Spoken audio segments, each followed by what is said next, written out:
Welcome to Studying Law Around the World. I'm Claudio Klaus. In each episode, I talk with lawyers, law students, and professors from different parts of the world to talk about legal education, careers, and what the profession looks like in real life. We talk about the hard parts, the surprises, and the decisions that shaped their paths. Whether you're planning to study abroad, thinking about working in another legal system, or just curious about how law works around the world, this podcast is for you. Today, I have the opportunity to interview Chandler Lauzon, who is the Chief Growth Officer at the law firm Cassels. He serves in this role and focuses on enhancing the firm's client relationship and service, ensuring that the firm delivers differentiated value and meaningful results for clients. Thank you so much for taking the time to be in the podcast today, Chandler. Thanks, Claudio. Appreciate it. Oh, and I appreciate you taking the time. To start off our podcast, I'd love if you could introduce yourself a little bit more to our listeners. And also, if you could tell us a little bit more about how you got into the path you're today, focused on law firm growth. Yeah. Well, Chandler Lauzon, I have been on the BD side of law firm service for about 20 years now, but I refer to myself lovingly, I suppose, as a recovering lawyer, having practiced early in my career, in the context of private practice at a large national firm. I've also been in-house at a public company in Canada and have been in-house in a small, I dare say, startup technology company in Canada. And so I've practiced law in a whole variety of contexts before making the shift over to the business development side of a law firm. And certainly that grounding has been valuable for me and has enabled me to speak the language really of my clients and my customers who are the partners and lawyers of the firm. Amazing. Chandler, if I may ask you, thinking about this transition of practicing law into, if I recollected right, at first writing proposals and then into a BD role now for over 25 years, if I'm not mistaken. What did that transition teach you a little more about, how the law firms operate and maybe that part that most lawyers never get to see? Yeah, I would say there's a couple thoughts. One, I don't think I was particularly sophisticated as an associate in a law firm enough to understand a few realities of what law firm life is like. Number one, I think that the side of the proposal work that taught me that not all partners are created equal. It gave me a window into some of the politics that in a law firm. It gave me a window into some of the realities of how different lawyers go about building their book of business in different ways, the nature of pricing. So the time I shifted over into a proposal role was around 2006. So for those of you old enough to know back then, it was boom times still, right? Lots of M&A, lots of capital markets work. Law firms were going great guns. And then all of a sudden, everything went over a cliff in 2008, and we had a financial crisis and a recession and so on and so forth. Things like pricing became imperative. Things like client service became imperative. Things like technology use to reduce the cost of legal services started to come into focus. And so, seeing some of the machinations of these things behind the scenes as a proposal person, I think was incredibly instructive for not only me and my career and being able to connect dots for lawyers about how business gets built and how we position good value to clients and how we, in fact, sell our services in a competitive marketplace. But a lot of those same similarities are coming back around as we sit here in 2026. Incredibly packed marketplace, economy that's sort of piddling along and certainly the stock market's great, but the environment for client buying behaviors is maybe a little bit trickier. A lot of consolidation in the legal market, certainly in the United States. Perhaps that trend is going to come to Canada. And a lot of focus on value and pricing and what does it cost? Why does it cost so much to hire lawyers? And so a lot of those themes are coming back around. It's interesting now to be through 20 years on and see a lot of these same themes come back around. And so I would say to lawyers, to young lawyers, to people in functions other than practicing law in a law firm, everything is cyclical. Everything will come back around. The trends you thought were dead and buried 20 years prior will in fact come back around and be prevalent again in your career if you do this long enough. Oh, very, very interesting. After all these years kind of being in that position and seeing the client conversations, the pitches and all of that, I'm curious if you've seen some kind of trend, just like you said, things are cyclical. Are there a few points that maybe lawyers frequently misunderstand about how clients actually choose their lawyer, maybe beyond the pricing aspect of it? Yeah, no, there's quite a few, and I'll just point out a couple. And I've sat with GCs, I have interviewed clients of the firms that I've been at. I have sort of sat in on panels of buyers and consumers of our services, and a couple of themes always seem to prevail. Number one, it's about relationships. And so, I know we're going to get into this in a little bit, but investing in meaningful, sincere, authentic relationships with your clients and prospective clients is key. Yes, it's selling, and for a long, long time, sales was a dirty word in legal practice, but it doesn't need to feel like selling, and it shouldn't make you feel like a used car salesman. It is relationship selling. So that's number one. Number two, I would say I've heard a lot of GCs and business people say the best lawyers understand my business. What does that mean exactly? I think there is a degree of practicality and commerciality that needs to be brought to bear to the practice of law that makes the most effective and the most, strong lawyers and the best business developers. What do I mean by that? Understanding your client's business objectives, understanding your client's risk tolerance, understanding the politics between the C-suite and the boardroom and the business, understanding how a particular legal solution is going to resonate from a reputational perspective, understanding how a particular outcome is going to resonate on the balance sheet. These are all the sorts of skills I think that the most successful lawyers are able to bring to bear. And when clients say know my business, I believe it's things like that that they want to receive from us. And I think they want to receive recommendations from their experts, right? They're paying us a lot of money to be their experts. And so, lawyers can say, well, you can do option A or you can do option B. I think the best lawyers say, I think you should do option A because it best meets your business objectives. It most accords to your risk tolerance in the marketplace. It best positions the members of the board and the management team for success. It is the thing your clients, your own customers are going to care about. It is going to deliver the right value to them. And just being able to articulate what the preferred legal solution does to drive the right business outcome, I think is a skill that the very best lawyers have in abundance. Oh, very nice. No, thanks for sharing that. Something that I've been noticing is that in law school we hear a lot of kind of the same little quotes, and sometimes they make a lot of sense right away, and sometimes they're kind of hard to understand what that actually means. But you hear a lot about how things compound over time, or how you got to play the long game, and all of these things. And I'm curious, if there's uh, specific things maybe that separate those lawyers who can build those strong client relationships, and those who maybe struggle or take a little bit extra time in coaching to get there, even if they know the law and the technicality is very strong. You just mentioned a very important point of understanding the business, but are there a few other things as well that you notice? I think the ability to make business development habitual. And what do I mean by that? I think those sincere sorts of check-ins with clients, the ability to stay connected to what's going on in an industry space, what's happening in the news, following, if you're dealing with public companies, what's going on in their press releases, what's going on in their C-suite, who's coming and going, just checking in with sincerity and honesty about what's going on over there at your business and how can we help? Not in a salesy way, just like I'm thinking about you. And maybe that means, hey, here's a thing we wrote that was relevant or might be relevant to you. Thought you'd get some interest in this. Or hey, I'm going to be at this event in a couple of days. Maybe you should come along.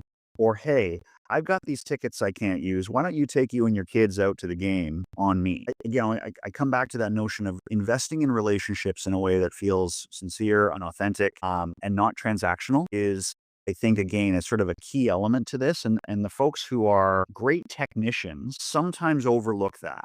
Not always. I think there's folks that marry up both. And the other thing I would say, Claudio, is you know recognizing at a certain point in your career what your strengths are, and surrounding yourself with people who may complement the things that are not your strengths. So you can be a really great business development lawyer and get away with not being a terrific technician if you know the terrific technicians in the firm. If you are the terrific technician, you should probably hitch your wagon to folks who are able to make sure you are on good files and, get you in front of good clients, even if that's not your sweet spot. And so there's a bit of sort of reckoning and honest accounting of your own skill set and your own tools in your toolbox. And in current practice, putting a team around you is what our clients expect. Like, yes, they hire lawyers, but they hire lawyers with good teams around them. And the collaborative nature of legal practice now is such that if you sort of take stock of the skills of the people you put around you, you're not to be funny about it. You're trying to put the Avengers together, right? And create these complementary skill sets to bring the right skills and tools to your client relationship and help your clients arrive at the right results. Fantastic. No, that's very, very interesting. I love the idea of kind of accounting your skill set. Even in BD, I think there's a few different styles, right? There's people who can kind of work a whole room and can go and do public speaking, and whereas some other people, I think I kind of identify a little better with like small settings and kind of one-on-one conversations. So a big part of the listeners here in the podcast are young professionals, recently graduated, or are just finishing up law school. And I'm curious, from your perspective, how should young lawyers be thinking about this early on in their careers? And just like you said, not being salesy, fake, but how does that play a role? This is going to sound trite and simple. Staying in touch with people. So your very first network is the folks you went to school with. And the folks you went to school with are going to take many diverging paths in their own careers. The most effective lawyers, I think, are able to stay in touch with people, even if those are light touch connections, right? They may not all be your best friend. But if you're using, LinkedIn, you're using word of mouth, you're staying on top of your alumni network and so on and so forth to understand the moves people are making in their own careers and following them, taking a genuine interest in those moves. How's it going? Hey, how are you settling in? What's it like on the other side? What's it like doing in-house work? What's it like being at that firm? What's it like changing gears entirely and going into private equity or entrepreneurship or whatever it might be? So I would invite young lawyers coming out of school in their first few years of practice, take stock of the relationships you already have. Don't necessarily have to shoot for the moon and aim for that CEO that might be a little bit unattainable in years, 1, 2, or 3. Stay close to the people that are close to you because I guarantee you, not everybody's going to stay in private practice. Not everybody's going to be a competitor forever. A lot of them are going to go in-house, and someday those in-house people are going to be in positions to make decisions about who they hire. And so if you have invested in those relationships, if you have stayed close to people and been sincere about it and taken a genuine interest in people's pathways, those connections will come back around to serve you well. And the second thing I would say is I hear this from clients all the time. And I think both law firms and young associates maybe don't do a great job of teeing this up effectively. I hear from clients all the time, we want to meet your whole roster. We want to understand who's on the team at the junior level. Why? Not just to know who's doing our work, but because we also have junior people. Whether they're in-house lawyers, whether they're in-house business people, whatever it is, we want to make introductions. And so I would say to associates, you have to be a bit of a squeaky wheel on this with your partners and with the files that you're on. When you meet the client, when you get client FaceTime, when you meet your contemporaries on the client side, stay close to those people too. Check in, grab a coffee, go to dinner, go on a tour. One of the best pieces of advice I got for as a young lawyer working in the automotive sector was go check out the floor. Go see what they build over there. Go check out how they make cars or make widgets or whatever. Nothing will ingratiate you with a client more than saying, tell me more about your business. Tell me more about your business process. Tell me more about how you sell things. Tell me more about how you make things. So staying close when you do get those little kernels of client contact, figure out who your people are, especially people of a similar vintage or especially people at a similar point in their careers. That's your network. That's where you build the seeds and you plant those seeds. And 3, 5, 10 years down the road, they will germinate and they will come back around. Fantastic. Thanks for sharing that. I was reading a little bit of what you shared in the past and some of the writing and all of that. And I see that it seems like three pillars often come around, and those are accountability, strategy, and execution. And I wanted to hear a little bit about that. How does that work? And even if are those specific to firm settings that have, a business development department, or are we talking about, principles that could be applied to anyone in any area of practice? Yeah, I mean, listen, I'll start with strategy on this because I think that's the first building block, and then I'll get to execution and accountability. So listen, law firms are partnerships and collections of individuals, right? And partnerships and individuals are inherently self-interested. And I think a lot of times in a marketing and BD function, it's easy to get caught up in the needs of the 100 partners, the 200 partners, the day-to-day demands and asks and products that they require of us. Strategy to me is that longer term, bigger picture, right? It's the ability to articulate what kind of a business do we want to be? Who are we going to serve? What markets are we going to play in? And how are we going to win? That is an exercise that has to happen at the management level. It does have to happen at the practice group level, the industry group level, and perhaps even at the individual level. And so we don't have enough of those conversations in law firms, I would say. It's difficult to get set and to resource that effectively to have a meaningful conversation informed by data, informed by financial information, informed by a real deep and inherent sense of where we are in the marketplace and what kinds of clients we're trying to service. But it's essential. Once you have articulated some of those objectives, then you have to execute. And that is the secret sauce. So execution and accountability are related here. Again, it's very easy to get off track. It is very easy to take that strategy document, that plan, the stuff you've articulated, stuff it in a drawer, and pull it out again next year when it's time to do planning. I see it happen all the time in law firms, and it is a mistake. Execution is the secret sauce of actually being able to move the needle towards the achievement of those strategic objectives.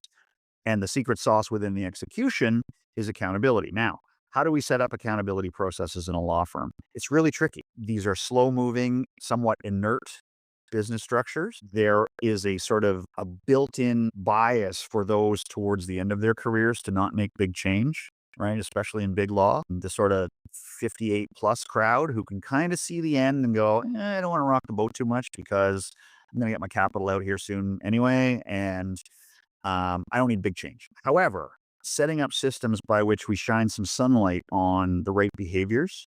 Are people behaving in ways that are bringing in top line revenue? Are people behaving in ways that bring in revenue that is in turn profitable? So not every hour is created equal. Are we going after profitable work and we can service that work profitably?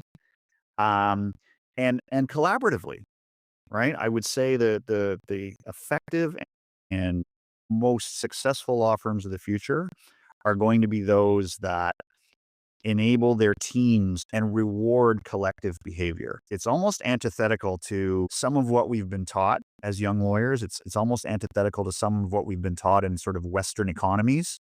But I think collective behavior and collective success and incentivizing collective success and incentivizing real collaboration is what's going to set apart the successful law firms of the future and is going to inoculate those law firms from the quote unquote threat of the incursion of AI in legal practice, uh, the downward pressure on fees. If you can deliver good value, all of that stuff's going to sit on the sidelines. And delivering good value is about all of the sort of the concepts I talked about earlier, but it is about being accountable and acting collaboratively and acting collectively for the benefit of clients. Amazing. I really appreciate you sharing basically all the trade secrets and lots of very, very nice insights. I'm curious here, to dig in a little more about your personal story. Something that ends up happening a lot. I've done a few episodes on, choosing your area in law and often find myself in conversations with people with like, what should I do? I like XYZ.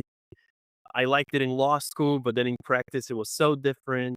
So people who are unsure, about their place in the profession or are thinking about maybe even a career change within the legal field.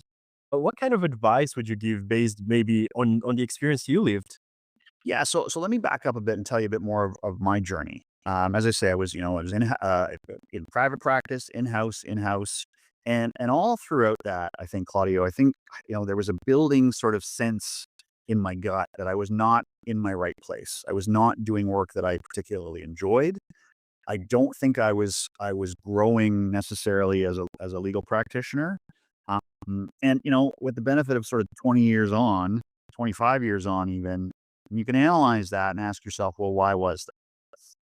I think number one, as I say, I was not a particularly sophisticated young associate insofar as pushing for what I wanted, pushing for practice areas and opportunities and files and exposure to partners that I would have benefited from. I think I'm the classic case of the dialogue that happens now about law school education. Are we preparing young lawyers for the practice of law, or are we sort of turning them into academics? And certainly now, 25 years on from being in law school, I was probably the latter. I was someone who enjoyed the study of law. I was someone who probably had a very different conception of what practice was going to be based on my 3 years of law school. And then the eye opening in the first few weeks of being in private practice was really quite jarring, I must say. Uh, And so, look, everybody's journey is a little different. I think I benefited when I got to the sort of the end of the road and I said, this is not what I want to be doing. Practicing law is not for me. I need to explore some other paths. I had a couple things working for me. Number one, I didn't have a whole lot of lawyers in my family. I had no lawyers in my family. And so no one was particularly invested in me, following a particularly traditional path. Okay. I didn't have mom and dad over my shoulder going, oh my God, we spent all this money on law school and now you're going to change careers. That wasn't an issue. So and that's a place of privilege, no question. I had a terrific peer group and friend group that were doing interesting and different things as well. We weren't all going the sort of, private practice route. I think most of us started there, but even at that stage of my career, had people going off and going into banking and going into, entrepreneurship and other sort of paths. And so I had a very supportive network of friends and peers who were sort of, the reaction was almost a shrug. I'm not going to practice anymore. Okay, what are you going to do now? So not everybody has that, right? But I would say this: if you're a young lawyer and you've got that gnawing feeling in your gut that this is not for me, I would say a couple of things to set yourself up for success. Number one, surround yourself with good people who will be supportive of that, right? And I think that's the lesson learned for me. I had that baked in, but I think not everybody necessarily has that baked in. You may have to go find it, right? Some people who can just kind of objectively offer you feedback, advice, mentorship, support for changing gears, changing lanes. Number two, do your homework. I mean, we've got more information sources than certainly I would have had 25 years ago in the early days of the internet about what else you can do with this degree. What other pathways might you want to follow on to? I said in an article I wrote it some time back, big law no longer has a monopoly on not just wealth creation, but, you know, a healthy, happy living in law, right? And so, there's lots of lanes, there's lots of room for everybody, I think, to find their path. But don't suffer in silence. Talk to people, talk to your colleagues, talk to your friends, talk to your loved ones, maybe even talk to your business colleagues, right? Because maybe there's a pathway for you there. If you've been knocking it out of the park for a client, maybe they'd be delighted to bring you on. Maybe they'd be delighted to talk about, is there a path over here in a business capacity, in a corporate capacity, commercial capacity, regulatory capacity, whatever it might be.